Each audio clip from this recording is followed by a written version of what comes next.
প্রিয় দর্শক, আপনাদের সবাইকে আমন্ত্রণ জানাচ্ছি বাংলা ভিশনের প্রতিদিনের আয়োজন সংবাদ বিশ্লেষণ ধর্মীয় অনুষ্ঠান ফ্রন্ট পেজে। সাথে আছি আমি ইমরুল কায়েস। প্রিয় দর্শক, আজ আলোচনার জন্য স্টুডিওতে রয়েছেন দৈনিক প্রথম আলোর বিশেষ প্রতিনিধি রাহিদ এজাজ। মিস্টার রাহিদ এজাজ, আপনাকে স্বাগত জানাচ্ছি। ধন্যবাদ।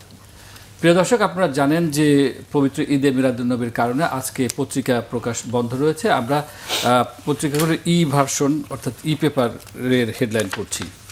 আমি প্রথমে জানাচ্ছি দৈনিক প্রথম আলোর শিরোনাম, শিক্ষা উপকরণের ঘাটতি, মুখস্থ নির্ভর শিক্ষার্থীরা। এরপরে আমার দেশের পেপারের শিরোনাম জানাচ্ছি, ব্রিটেনে ইসলামিক প্রজাতন্ত্র গড়ছে না মুসলিমরা, এটি তাদেরই দেশ। আরেকটি শিরোনাম, মুসলিম বিশ্বের সংকটে আরব আমিরাতের বিতর্কিত ভূমিকা। এরপর জানাচ্ছি ইত্তেফাকের শিরোনাম অর্থাৎ পেপারের শিরোনাম, মক্কা প্রতিরক্ষা চুক্তিতে যোগদানের বিষয়টি বিবেচনা করছে বাংলাদেশ, বলেছেন পররাষ্ট্র প্রতিমন্ত্রী শাবাং বায়েদ। অন্তর্বর্তী সরকার বর্তমান সরকারকে কাজ করার মতো একটি শক্ত ভিত্তি তৈরি করে দিয়েছে, একটি মন্তব্য কলামের শিরোনাম। এরপরে জানাচ্ছি সমকালের শিরোনাম, রাজশাহী বিশ্ববিদ্যালয়ের চেয়ার বসাকে কেন্দ্র করে শিক্ষার্থীদের সংঘর্ষ, আহত 4। নেপালে এত বড় বিপর্যয়ের পেছনে ঠিক কী ঘটেছিল। এরপরে জানাচ্ছি মানব জমিনের শিরোনাম, পেপারের শিরোনাম, নেপালে ভয়াবহ আকস্মিক বন্যায় নিহত বেড়ে 95, নিখোঁজ 403। তারপরে জানাচ্ছি কালের কণ্ঠের শিরোনাম, মানবতার মুক্তির দিশারি, মহানবী সাল্লাল্লাহু আলাইহি ওয়াসাল্লামের জন্মদিন। আরেকটি শিরোনাম, পরিবার সহ নিখোঁজ স্বর্ণ ব্যবসায়ী, চাঁদপুরে নিখোঁজ একই পরিবার 4 জন। কালবেলার শিরোনাম, মামলা ডিবিতে, নেপথ্যে বড় শক্তির ইঙ্গিত, রংপুরে 4 খুন। আরেকটি শিরোনাম, ডাকাতির টাকা সম্পদের পাহাড়। ইনকিলাবের শিরোনাম, মামলা থানা থেকে ডিবিতে হস্তান্তর, বিভিন্ন মহল থেকে সুষ্ঠু নিরপেক্ষ তদন্ত দাবি, অর্থাৎ রংপুরের যে ঘটনা সেটি নিয়ে। আরেকটি মন্তব্য কলম শিরোনাম, দিল্লির দালাল চক্র পররাষ্ট্র প্রতিমন্ত্রী হুমায়ুন কবিরের বিরুদ্ধে সক্রিয়। বাংলাদেশ প্রতিদিনের শিরোনাম, সার বিতরণে কারসাজি, সংকটের নেপথ্যে স্যাবোটাজ। এরপর জানছে জায়জাদিনের শিরোনাম, নেপালে ভয়াবহ বন্যায় নিহত বেড়ে 72, নিখোঁজ 384 জনের বড় অংশ ভারতীয়। নয়াদিগন্তের শিরোনাম, নেপালে ভয়াবহ বন্যা, ভূমিধসে নিহত বেড়ে 157, নিখোঁজ 4 শতাধিক। বণিক বার্তার শিরোনাম, নেপালে বন্যা ও ভূমিধসে 1.5 শতাধিক মানুষের মৃত্যু, নিখোঁজ 579। জানাচ্ছি ডেইলি স্টার শিরোনাম, hundreds missing after flood hits Nepal Tibet border, 157 bodies recovered. Daily অবজারভারের শিরোনাম, education exchange to strengthen Bangladesh China ties, adviser Mahadi Amin. মোটামুটি এই ছিল পেপারের শিরোনাম। মিস্টার রাহিদ, আমরা দেখতে পাচ্ছি যে পেপারগুলোর যে প্রধান শিরোনাম সেটা হচ্ছে নেপালের ঘটনা। আপনি জানেন যে নেপালে আকস্মিক বন্যায় সেখানে অনেক মানুষের প্রাণহানি ঘটেছে এবং এর মধ্যে বেশিরভাগই পর্যটকরা রয়েছেন। তো এখন পর্যন্ত বাংলাদেশের কোনো খবর আছে কিনা এবং এই ঘটনাটি নিয়ে যদি আপনি একটু। ধন্যবাদ। আপনি যখন শিরোনামগুলো পড়ছিলেন তখন আমি এই খবরটি পড়ার চেষ্টা করছিলাম এবং এখানে গতকালকে আমরা দেখেছি সোশ্যাল মিডিয়ার কারণে যেভাবে অনেকটা ছবিতে বা অ্যানিমেশনে যে পরিস্থিতিটা দেখি, হঠাৎ করে আপনার নদীর পানির জোয়ার এবং একটা খবর পড়ছিলাম বোধহয় 3 তলা একটা বাড়ি পুরোটা তলিয়ে গেছে এবং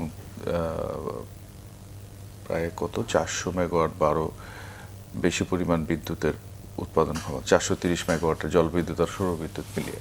তো এখানে বলা হচ্ছে যে তিব্বতে একটা ভূমিকম্প হয়েছিল, ভূমিকম্পের পর এই আপনার নেপালে হঠাৎ করে আকস্মিক বন্যা এবং এই ভূমিধ্বস সব মিলিয়ে এখন বোধহয় শতরেক মানুষের কথা বলা হচ্ছে। আপনি এখানে বাংলাদেশের নাগরিকের কথা বলছেন, সেটা নেপাল পর্যটন বোর্ডের যে হিসাব, সেই পর্যটন বোর্ডের হিসাবের মধ্যে 403 জনের নিখোঁজ, তার 341 জনের বিদেশে। এর মধ্যে ভারতীয় সবচেয়ে বেশি 133 জন, যুক্তরাজ্যের আছে, আর এই হচ্ছে মোটামুটি ধারণা, আর নেপালিও আছেন। তো সব মিলিয়ে এটি তাদের জন্য একটা, এই সরকার ধরেন বাংলাদেশের কাছাকাছি সময়ে তারা দায়িত্ব নিয়েছে নতুন সরকার, এবং সরকারের 6 মাসের মধ্যে এটা বলা চলে তাদের জন্য একটা বিপর্যয়কর ঘটনা। এবং ইতিমধ্যেই আমরা দেখেছি বাংলাদেশ গতকালকে প্রতিক্রিয়া জানিয়েছে, এবং বাংলাদেশ এটাও বলেছে যে প্রস্তুত আছে নেপাল বলা মাত্রই প্রধানমন্ত্রী তারেক রহমান শোক প্রকাশ করেছেন। প্রধানমন্ত্রী শোক প্রকাশের পাশাপাশি উদ্ধার তৎপরতা এবং মানবিক সহায়তা যা যা করা দরকার সেটা আমরা করব বলে তাদের জানিয়েছে। এর মধ্যে কোনো দেশ ইতিমধ্যে তাদের সহযোগিতা দিতে শুরু করেছে, এবং যেহেতু এটা এক ধরনের অভূতপূর্ব বলা হচ্ছে, এবং বন্যার পানি আর কাদামাটি মিলে যে আমি একটু আগে বললাম 430 মেগাওয়াটের বিদ্যুৎ অবকাঠামো ক্ষতিগ্রস্ত হয়েছে, আর ঘরবাড়ির কথা নাইবা বললাম। তো এই বিরাট ক্ষতি সামলে নিতে তাদের নিশ্চয়ই এটা সময় লাগবে। এবং এইখানে আপনাকে একটা প্রশ্ন করতে চাই যে আমরাও দেখি যে আমাদের দেশে হঠাৎ করে এরকম বন্যা যখন শুরু হয় কখনো কখনো আমরা দেখি যে যেমন 2-3 বছর আগে আমরা ফেনী এলাকাতে হঠাৎ করে পানি চলে এসে 24-এ যেটা বন্যা হলো। তো এখন আমার প্রশ্ন আছে নেপালেও যে এটি আমরা দেখলাম যে এই অঞ্চলের আপনি জানেন যে অভিন্ন নদীগুলো রয়েছে, এই পানি অব্যবস্থাপনার কারণে এগুলো হচ্ছে নাকি আসলে মানে হঠাৎ না, করে এটা একটা হচ্ছে অভিন্ন নদী বা অভিন্ন নদী ব্যবস্থাপনার যে আলোচনা সেটাতে আসলে তেমন এগুলো কথাবার্তা বা নাগরিক পরিসরে আলোচনার মধ্যে আছে, কিন্তু রাষ্ট্রীয় কাঠামোর মধ্যে আমরা কিন্তু এই জিনিসগুলো দেখি না। এখন যদি আপনি অভিন্ন নদীর জন্য ব্যবস্থাপনার একটা সহযোগিতার কথা বলেন, সেখানে তো দ্বিপক্ষীয়ভাবে আলোচনার একটা বিষয় থাকে। তো সেই দ্বিপাক্ষিক আলোচনার পরিসরে কিন্তু খুব একটা অগ্রগতি নেই। যদি বাংলাদেশ ভারতের কথা বলি, ভারত নেপালের ক্ষেত্রে কোথাও কোথাও সহযোগিতা আছে, কোথাও নেই। তো সেই জায়গাতে আপনি যেমন বলছেন এখানে অববাহিকা ভিত্তিক একটা যদি কমন বেসিন ওয়াইড ম্যানেজমেন্টের সহযোগিতা হতো, হয়তো কিছু একটা ইতিবাচক ফল পাওয়া যেত। আর আরেকটা বিষয় যেটা বলছি, এখানে তিব্বতে ভূমিকম্পের ফলে সেটা হয়েছে, এটা একটা দিক। আর অববাহিকাগত আপনার যে সহযোগিতার প্রশ্ন আপনি তুললেন, এর বাইরে কিন্তু আমি যদি ভুল না করি এক দেশের সঙ্গে অন্য দেশের বন্যা পূর্বাভাসের তথ্য বিনিময় সহ এক ধরনের সহযোগিতা আছে, যেটা প্রতিবেশী ভারতের সঙ্গে বাংলাদেশের আছে। কিন্তু সেটা কি সবসময় বিশেষ করে 24-এর যে ঘটনার কথা আপনি তুললেন, যেটাকে আমরা ফ্ল্যাশ ফ্লাড বলে জানি, তখন সেটা যথার্থভাবে এসেছে কিনা সে নিয়ে প্রশ্ন আছে। যদিও তৎকালীন সরকারের পক্ষ থেকে বলা হয়েছিল যে যথাযথভাবে বাংলাদেশকে সেটা জানানো হয়নি। তো সেটা নিয়ে আবার অন্যদিকে ভারত দাবি করে তারা সময় মতো জানিয়েছিল। আর এই যে যথাযথ সময়ে জানানো, সতর্কতা জারি করার, এটি যেমন জরুরি, পাশাপাশি আরেকটা বিষয় জরুরি। আমরা জানি যে জলবায়ু পরিবর্তন, হিমবাহ গলে যাওয়া, বৈশ্বিক উষ্ণায়নের কারণে প্রাকৃতিকভাবে পরিবর্তনগুলো খুব দ্রুততর সময়ে ঘটছে। যেমন ধরুন কালকে যতগুলো ভিডিও বা বিশেষ করে ভিডিওগুলো দেখছিলাম, দেখলে আসলে ঠিক খোলা চোখে দেখলে বিশ্বাস হতে মানে মন সায় দেয় না, এটা কি সম্ভব কিনা, কিন্তু এটা আসলে সম্ভব। প্রকৃতি তো, সেই প্রকৃতিকে আপনি যতই আধুনিক হন, প্রযুক্তির বিকাশ ঘটুক, তাকে যে সামাল দেওয়া যায় না, কালকের ঘটনাটা আরেকবার প্রমাণিত হলো। তো সেই ক্ষেত্রে যে সহযোগিতাগুলো আছে, সেই সহযোগিতাগুলো বোধহয় হালনাগাদ করা বা সেটাতে পরিবর্তন আনা একটা জরুরি হয়ে দাঁড়িয়েছে। এবং গতকাল নেপালে যেটা ঘটেছে সেটাতে একটা তো এটার প্রমাণ আছে। আবার কিছু নেপালি সহকর্মী বন্ধুবান্ধবের তাদের সোশ্যাল মিডিয়া পোস্টে দেখছিলাম, তারা তাদের প্রতিবেশী চীনের দিকে অভিযোগের আঙুল তুলছিলেন যে এটা তাদের দিক থেকে কোনো সহযোগিতা ছিল না বা তাদের দিক থেকে আগাম কোনো সতর্কতা ছিল না, এই প্রশ্নটাও আসছে।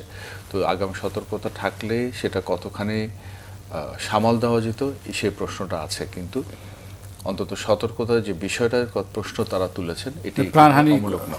প্রাণহানি বা হয়তো ধরেন বিদ্যুৎ অবকাঠামো সেটাকে বাঁচানো যাচ্ছে না, কিংবা তিনতলা ভবন তলিয়ে যাচ্ছে, কিন্তু সেই ভবন তলিয়ে যেত, কিন্তু যে মানুষ, একটা পরিবারের বর্ণনার খবর পড়ছিলাম AFP-তে, হয়তো তাদেরকে বাঁচানো যেত।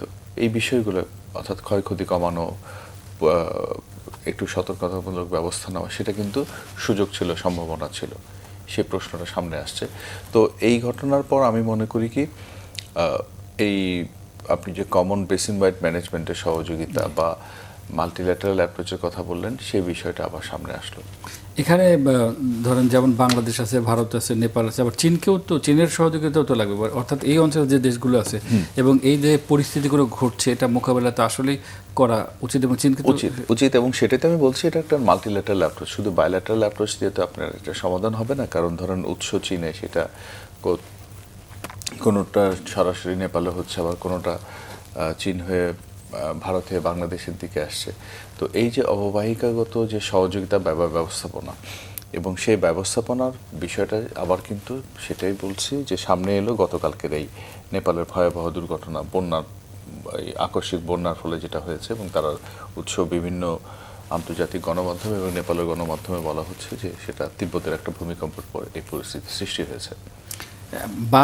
যেহেতু প্রসঙ্গক্রমে পানি ব্যবস্থাপনার কথা এসে গেল, বাংলাদেশ এবং ভারতের মধ্যে আপনি জানেন যে অভিন্ন যে নদীগুলো রয়েছে, বিশেষ করে তিস্তা নদী, এইগুলো আসলে সর্বশেষ এখন কি পর্যায়ে রয়েছে? কারণ কিছুদিন আগেও হাই কমিশনার বলছিলেন যে এটা নিয়ে আলাপ আলোচনা হবে, অথবা যে টেকনিক্যাল কমিটি রয়েছে তাদের মধ্যে আলাপ আলোচনা, এখন কোন পর্যায়ে রয়েছে বলে? না, এখন পর্যন্ত গত 6 মাসে সরকারের 6 মাস আপনার পূরণ হলো। এখন পর্যন্ত যেই খবর আমরা জানি তাতে করে কিন্তু নদীর পানি নিয়ে বা যৌথ নদী কমিশনের নিয়মিত অন্যান্য যে রুটিন বৈঠক সেগুলো হচ্ছে, কিন্তু সুনির্দিষ্ট করে তিস্তা কিংবা গঙ্গার কথা হয়তো আপনি বলেননি। এই গঙ্গার কথাটা খুবই ডিসেম্বর মাসে 30 বছর মেয়াদী গঙ্গা চুক্তি শেষ হবে। তো তিস্তা নিয়ে সুনির্দিষ্ট কোনো আলোচনা নেই। গঙ্গা নিয়ে যেটা শুনেছি, চিঠি চালাচালি আছে, যে বিশেষজ্ঞ কমিটি হয়েছে দুপক্ষের তরফে। বাংলাদেশে যেহেতু নতুন সরকার দায়িত্ব নিয়েছে 6 মাস আগে, সরকার ইতিমধ্যে একটা উচ্চ পর্যায়ের কমিটি করেছে গঙ্গার পানি চুক্তি নবায়নের বিষয়ে। বাংলাদেশ পক্ষের হয়ে ভারতের সঙ্গে আলোচনা করবে। তো সেই বিষয়ে দুপক্ষ একে অন্যকে জানিয়েছে, এবং জানানোর মধ্যে দিয়ে যেটা হওয়ার কথা সেটা হলো একটা আলোচনায় আলোচনাটা শুরু করা। তো সেই আলোচনার তারিখ এখন পর্যন্ত ঠিক হয়নি, কিন্তু আর এটাও মনে রাখতে হবে, একবার আলোচনা করলেই জিনিসটা সুরাহা হয়ে যাবে তা নয়। কেননা সম্প্রতি একটা সেমিনার কভার করার সুযোগ আবার হয়েছিল, যেখানে সরকারের পক্ষ থেকে বলা হচ্ছে এবং বিশেষজ্ঞদের পক্ষ থেকে মত এসেছে যে গঙ্গা চুক্তিটা মেয়াদ শেষ হতে চলেছে ডিসেম্বরে। তাতে যে সমস্যাগুলো ছিল বা বাধা প্রতিবন্ধকতা ছিল, তার অন্যতম ইস্যুটা তারা বলছেন যে গ্যারান্টি ক্লজের ঘাটতি, যেটি 77-এর চুক্তিতে ছিল। তো সরকারকে তারা পরামর্শ দিয়েছেন যে গ্যারান্টি ক্লজ যেন সেখানে যুক্ত করা হয়, বা কেউ আবার পুরোপুরি বলেছেন 77-এর চুক্তিতে ফিরে যাওয়া। তো সাংবাদিক হিসেবে আমি মনে করি যে গ্যারান্টি ক্লজের এই ধারাটার যে যুক্তির প্রস্তাবটা আসছে সেটা অবশ্যই গুরুত্বের সাথে বিবেচনা করা উচিত, কিন্তু 77-এর চুক্তি আপনি পুরোপুরি ফিরবেন কিনা সেটা নিয়ে আলাপ আলোচনা করা এই জন্যই দরকার। আপনি 2026 সালে বসে পরবর্তী চুক্তির জন্য এই চুক্তিটা নবায়ন করবেন, বা এই চুক্তি এখন যেভাবে আছে মেয়াদ শেষ হয়ে গেলে কী হবে, সেই বিষয়টা যখন আলোচনায় হচ্ছে, আপনাকে অবশ্যই বিবেচনা নিতে হবে। এই মুহূর্তে আমি যে কথাটা বলছিলাম, জলবায়ুর পরিবর্তন, বৈশ্বিক উষ্ণায়ন, এগুলো মিলে পানির যে অবস্থা উৎস থেকে শুরু করে ধরেন ভারতে, তো এই ডেটাগুলোর কিন্তু একটা আপডেট দরকার। সেই ডেটার ভিত্তিতেই আমার মনে হয় এই চুক্তি করার সময় সবগুলো বিষয়কে বিবেচনায় রাখা উচিত। এবং আবারও বলছি, গ্যারান্টি ক্লজের যে বিষয়টা সামনে এসেছে, এবং 30 বছরের বিভিন্ন সময় আমরা সাংবাদিক হিসেবে রিপোর্ট করতে গেছি যে লিন পিরিয়ড বা শুকনো মৌসুমে যে পানি পাওয়ার কথা, সেখানেও পানি যথাযথ পায়নি। এটা নিয়ে বছরের পর বছর রিপোর্ট হয়েছে। তো এই আলোচনাগুলো করার সময় আমার মনে হয় এই বিষয়টা গুরুত্বের সঙ্গে খতিয়ে দেখা উচিত। 40 বছরের যে ডাটা বিশ্লেষণ করা দরকার, এটা পঙ্কজ শরণ সাবেক যিনি হাইকমিশনার ছিলেন বাংলাদেশে, তিনি বলেছিলেন। আমরা সাম্প্রতিক যে দিল্লি সফর ছিল সেখানে আপনি যদি মনে থাকে, তো আসলে এই এখন কি সেটা সম্ভব যে 40 বছর ডাটা বিশ্লেষণ, এই যে তথ্যপত্র সংগ্রহ, এগুলো করতে গেলে সময় ক্ষেপণ হবে, সময়ের দরকার আছে, এবং ডিসেম্বরের মধ্যে সেটা আবার সম্ভব কিনা? না, ডিসেম্বরের মধ্যে সেটা 40 বছরের, দেখুন এখন তো প্রযুক্তির অনেক উৎকর্ষতা হয়েছে। সেই উৎকর্ষতাকে যদি আপনি যথার্থভাবে কাজে লাগান, হ্যাঁ, আমরা যখন অগস্টে বসে কথা বলছি, হাতে আছে মাত্র 3 মাস 4 মাস, তো 4 মাস পুরোপুরি নেই, 3 মাসের মতো। তো এই সময়টা পর্যাপ্ত নয়, এটা যেমন সত্যি। আর আজকের দিনে এই ধরনের এই যে ডেটা অ্যানালিসিসের কাজটা খুব অনেক বেশি সময় লাগবে তাও কিন্তু নয়। কিন্তু বিষয় হচ্ছে আপনার রাজনৈতিক সিদ্ধান্তের সিদ্ধান্তের উপর, যে রাজনৈতিক দুই দেশের শীর্ষ রাজনৈতিক নেতৃবৃন্দ যে কোন বিষয়টা ভাবছেন যে এই চুক্তিটা নবায়নের ব্যাপারে তারা কি এখন যেটা আছেন সেটাকে আরও কিছুদিন টেনে নিয়ে যেতে চান, না নতুন করে আপনার আলোচনা শুরু করতে চান, সেটা সবচেয়ে গুরুত্বপূর্ণ। কিন্তু আপনি যে তথ্যপত্রের কথা বললাম, সেই তথ্যপত্র হালনাগাদ করার কথা বলছি, এই পরিবর্তনগুলোকে বিবেচনায় রাখার কথা বলছি, এবং তার চেয়ে জরুরিভাবে যেটা আমার মনে হয়েছে যে গ্যারান্টি ক্লজের যে প্রসঙ্গটা আলোচনা সাম্প্রতিককালে এসছে এবং আরও একাধিক বিশেষজ্ঞর কাছে বিষয় এই প্রস্তাবটা আছে, তাহলে এই বিষয়গুলোকে আমার মনে হয় বিবেচনায় রাখা উচিত। এবং আমাদের দেখতে হবে যে কত দ্রুত, আপনি বলছেন ডেটা বিশ্লেষণ, তার চেয়ে জরুরি হচ্ছে কত দ্রুত দুই দেশের যে বিশেষজ্ঞ বা কারিগরি কমিটি হয়েছে, যেটা দুই দেশের রাজনীতি নেতৃত্ব এই কমিটি করে দিয়েছেন বা তাতে সম্মতি দিয়েছেন, তারা কবে আলোচনায় বসছে, সেই আলোচনার শুরুর সাথে কিন্তু অনেক বিষয় জড়িত। 5 আগস্টের পরবর্তীতে আমরা দেখি যে বাংলাদেশ ভারত সম্পর্কের ক্ষেত্রে এক ধরনের স্থবিরতা বা এক ধরনের টানাপোড়েন সেটি লক্ষ্য করেছি। তো নির্বাচিত সরকার আসার পর তারা বলেছেন যে সম্পর্ক ভালো হবে, কিন্তু তারপরে আমরা দেখছি যে প্রধানমন্ত্রীর ভারত সফরকে কেন্দ্র করে এক ধরনের ধোঁয়াশা তৈরি হয়েছে। এখন আপনি এই যে গঙ্গা চুক্তি নবায়ন বলেন, তিস্তা চুক্তি বলেন, বা যে কোনো বিষয়ে এই আলাপ আলোচনার জন্য তো বৈঠকের দরকার বা বসা দরকার টেবিলে। তো এই পর্যায়ে এসে আমরা আসলে কি বুঝতে পারছি বা কি বার্তা পাচ্ছি যে তারা এই যে দৌড়ঝাঁপ দুই পক্ষে দেখা যাচ্ছে, এই প্রধানমন্ত্রীর সফর হবে কি হবে না, মানুষের মধ্যেও জনমনেও এক ধরনের ধোঁয়াশা তৈরি হয়েছে।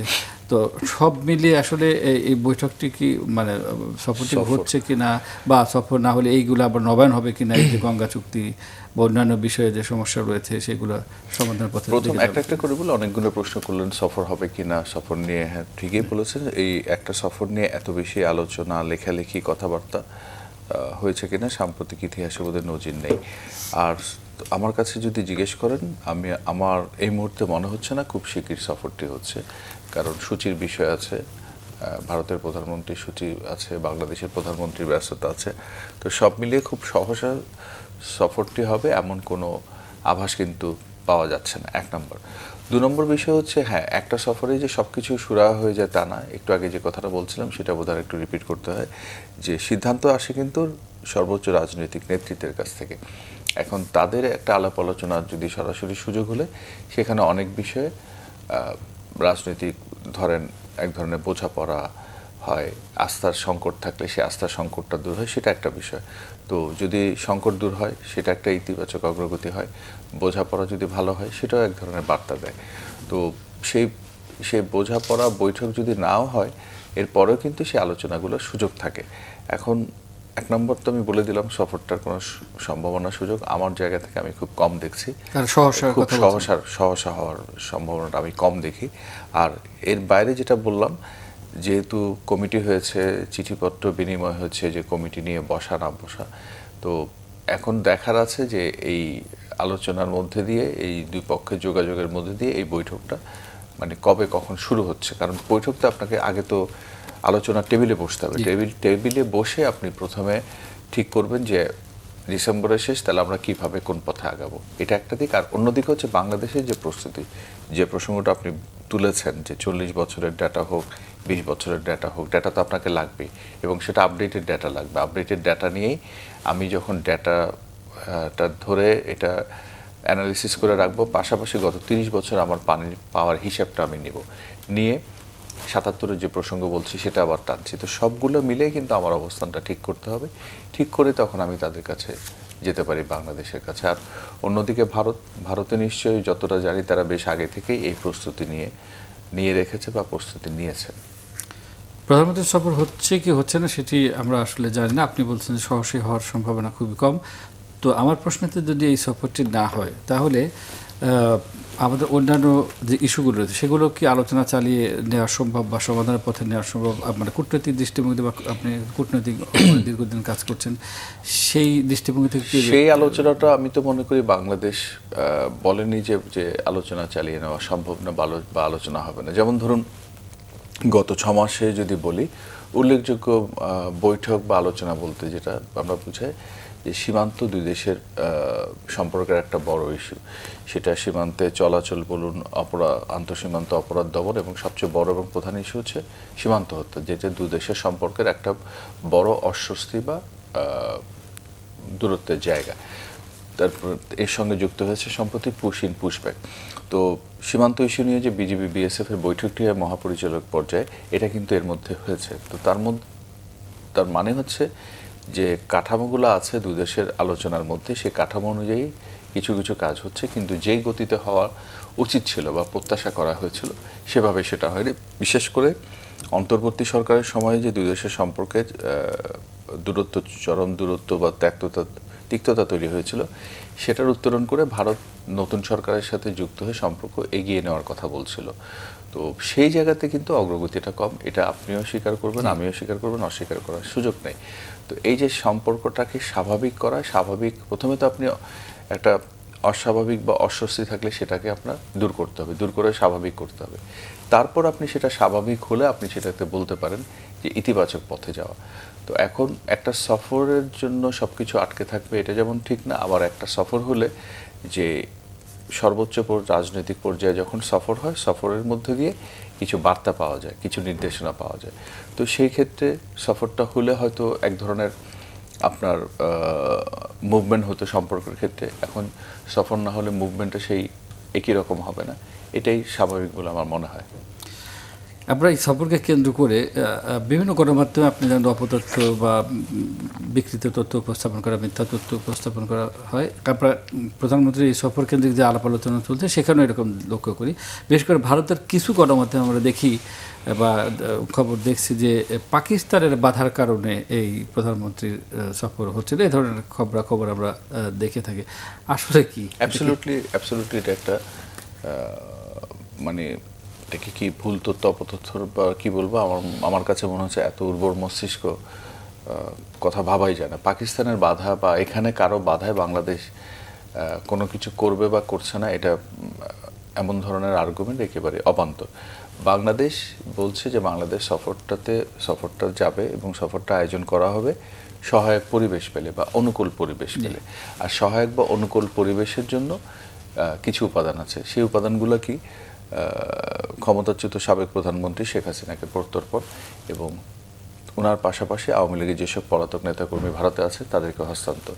এরপর আছে শহীদ ওসমান হাদি, যে পলাতক দুই খুনি, তাদেরকে হস্তান্তর। এই বিষয়গুলো আছে। এবং আমরা জানি যে সাবেক প্রধানমন্ত্রী শেখ হাসিনা ভারতে বসে যেসব কর্মতৎপরতা চালান, যে গণমাধ্যমে সাক্ষাৎকার দেন, এবার সংবাদ সম্মেলন আসছে, দলীয় সংবাদ বা কানেক্টেড হয়ে বক্তব্য দেন।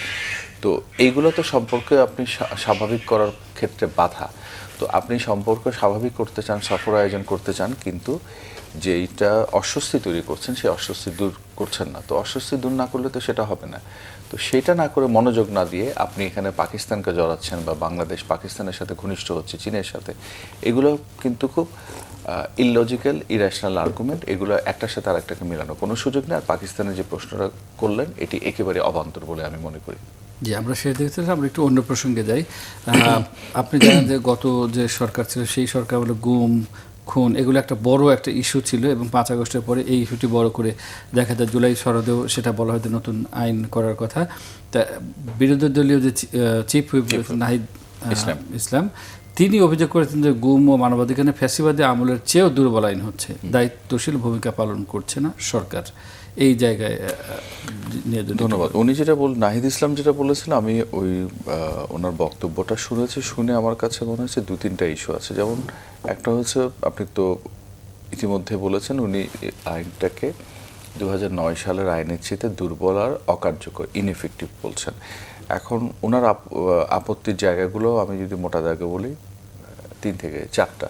সেটা কি? স্বাধীন তদন্তের অভাব আছে এখনকার আইনে, ওনার ভাষায়, যে নিজস্বভাবে গুম মানবাধিকার লঙ্ঘনটা ঘটনায় তদন্ত করার ক্ষমতা দেওয়া হচ্ছে না।